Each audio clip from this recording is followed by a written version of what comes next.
Price lord. ಎಲ್ಲರಿಗೂ ಯೇಸು ಕ್ರಿಸ್ತನ ನಾಮದಲ್ಲಿ ನಾನು ನಿಮ್ಮನ್ನು ವಂದಿಸುತ್ತೇನೆ. ಈ ದಿನದ ದೇವರ ವಾಕ್ಯವನ್ನು ನೋಡಿಕೊಳ್ಳೋಣ. ಮತ್ತಾಯನು ಬರೆದ ಸುವಾರ್ತೆ 16ನೇ ಅಧ್ಯಾಯ ಅದರ 26ನೇ ವಚನ. ಒಬ್ಬ ಮನುಷ್ಯನು ಲೋಕವನ್ನೆಲ್ಲ ಸಂಪಾದಿಸಿಕೊಂಡರೂ ಪ್ರಾಣ ನಷ್ಟಪಟ್ಟರೆ ಅವನಿಗೆ ಪ್ರಯೋಜನವೇನು?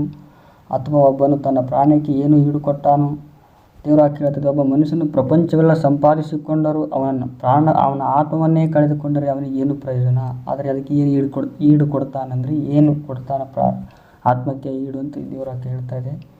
ನಾವು ಇನ್ನೊಂದು ವಾಕ್ಯ ನೋಡಿಕೊಳ್ಳೋದಾದರೆ ಲೋಕನು ಬರೆದ ಸುವಾರ್ತೆ 16ನೇ ಅಧ್ಯಾಯ 19ನೇ ವಚನ. ಐಶ್ವರ್ಯವಂತನಾದ ಒಬ್ಬ ಮನುಷ್ಯನಿದ್ದನು. ಅವನು ಸಕಲಾತಿ ನಯವಾದ ನಾರುಮಡಿ ಮುಂತಾದ ವಸ್ತ್ರಗಳನ್ನು ಧರಿಸಿಕೊಂಡು ಪ್ರತಿದಿನವೂ ವೈಭವದೊಡನೆ ಸುಖ ಸಂತೋಷಪಡುತ್ತಿದ್ದನು. ಅವನ ಮನೆಯ ಬಾಗಿಲಲ್ಲಿ ಲಾಜರನೆಂಬ ಒಬ್ಬ ಭಿಕ್ಷುಕಗಾರನು ಬಿದ್ದುಕೊಂಡಿದ್ದನು. ಇವನು ಮೈತುಂಬ ಹುಣ್ಣಿದ್ದವು. ಐಶ್ವರ್ಯವಂತನು ಮೇಜಿನಿಂದ ಬಿದ್ದ ಎಂಜಲವನ್ನು ತಿಂದು ಹಸಿವು ತೀರಿಸಿಕೊಳ್ಳಬೇಕೆಂದಿದ್ದನು. ಇಷ್ಟು ಮಾತ್ರವಲ್ಲದೆ ನಾಯಿಗಳು ಸಹ ಬಂದು ಅವನ ಹುಣ್ಣುಗಳನ್ನು ನೆಕ್ಕುವವು. ಹೀಗಿರುವಲ್ಲಿ ಸ್ವಲ್ಪ ಕಾಲದ ಮೇಲೆ ಆ ಭಿಕ್ಷುಕಗಾರನು ಸತ್ತನು. ದೇವದೂತರು ಅವನನ್ನು ತೆಗೆದುಕೊಂಡು ಹೋಗಿ ಅಬ್ರಹಾಮನ ಎದೆಗೆ ಒರಗಿಸಿದರು. ಆ ಐಶ್ವರ್ಯವಂತನು ಸಹ ಸತ್ತನು. ಅವನಿಗೆ ಉತ್ತರಕ್ರಿಯೆಗಳಾದವು.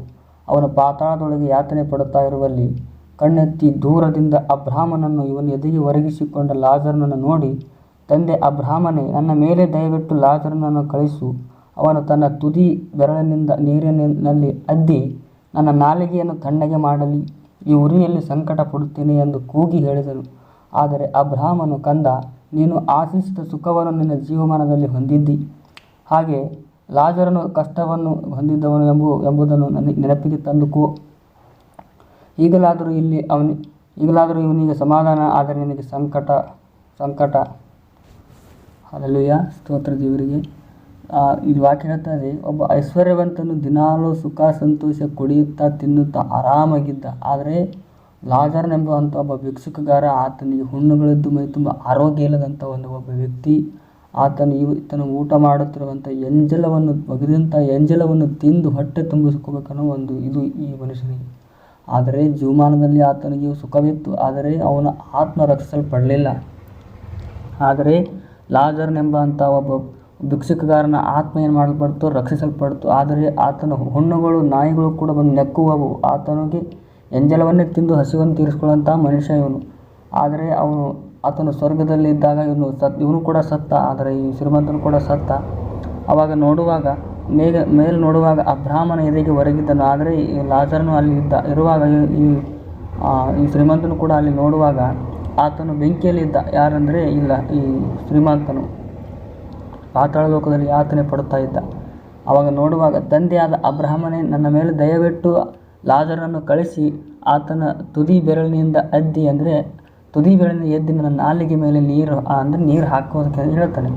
ಆಗ ಆತನ ಆತ್ಮ ಸಮಾಧಾನ ಆಗುತ್ತೆ ಅಂತ ಹೇಳ್ತಾನೆ. ಆದರೆ ಅಬ್ರಹಾಮನು ಹೇಳ್ತಾನೆ, ಕಂದ, ನೀನು ಜೀವಮಾನದಲ್ಲಿ ನೀನು ಸುಖವನ್ನೇ ಕಂಡಿದ್ದೆ, ಆದರೆ ಲಾಜರನು ಕಷ್ಟಗಳನ್ನೇ ತುಂಬಿಕೊಂಡಿದ್ದ. ಅದಕ್ಕೆ ಅವನಿಗೆ ಸಮಾಧಾನ ಪಡ್ತಾನೆ, ನೀನು ಸಂಕಟ ಪಡುತ್ತಿ ಎಂದು ಹೇಳ್ತಾನೆ ಅಬ್ರಹಾಮನು. ಹಲ್ಲೆಲೂಯಾ. ನಾವು ಇನ್ನೊಂದು ವಾಕ್ಯ ನೋಡಿಕೊಳ್ಳೋದಾದರೆ ರೋಮಾಪುರದ ಬರೆದ ಪತ್ರಿಕೆ 6ನೇ ಅಧ್ಯಾಯ ಅದರ 23ನೇ ವಚನ. ಯಾಕೆಂದರೆ ಪಾಪವು ಕೊಡುವ ಸಂಬಳ ಮರಣ, ದೇವರು ಉಚಿತಾರ್ಥವರು ನಮ್ಮ ಕರ್ತನಾದ ಕ್ರಿಸ್ತ ಯೇಸುವಿರುವ ನಿತ್ಯ ಜೀವ. ಹಲ್ಲೆಲೂಯಾ. ಪಾಪವು ಕೊಡುವ ಸಂಬಳ ಮರಣ, ಆದರೆ ದೇವರು ಕೊಡುವಂಥ ಉಚಿತಾರ್ಥವರವು ನಮ್ಮ ಕರ್ತನಾದ ಯೇಸು ಕ್ರಿಸ್ತನ ನಿತ್ಯ ಜೀವ. ಹಲ್ಲೆಲೂಯಾ. ಆ ಯೇಸು ಸ್ವಾಮಿ ಲೋಕದಲ್ಲಿ ಪಾಪದಿಂದ ಬಿಡಿಸಿ ನಿತ್ಯ ನರಕಕ್ಕೆ ಹೋಗಲಾರದಂತೆ ತಡೆಯೋದಕ್ಕಾಗಿ ನಿತ್ಯ ಪರಲೋಕಕ್ಕೆ ನಮ್ಮನ್ನು ಕರೆದುಕೊಂಡು ಹೋಗ್ಬೇಕಂತೇಳಿ ಯೇಸು ಸ್ವಾಮಿ ಈ ಭೂಮಿಗೆ ಬಂದರು, ನಮಗಾಗಿ ನಿಮಗಾಗಿ ಪ್ರಿಯರೇ.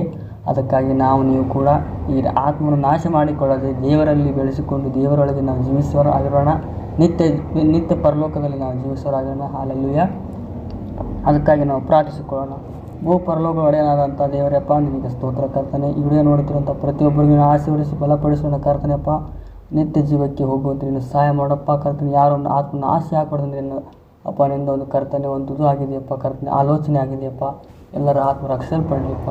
ನೋಡಿದಂಥ ಪ್ರತಿಯೊಬ್ಬರನ್ನು ಆಶೀರ್ವದಿಸಿ ಬಲಪಡಿಸಿ ಕರ್ತನೆ. ಯೇಸುವಿನ ನಾಮದಲ್ಲಿ ತಂದೆ.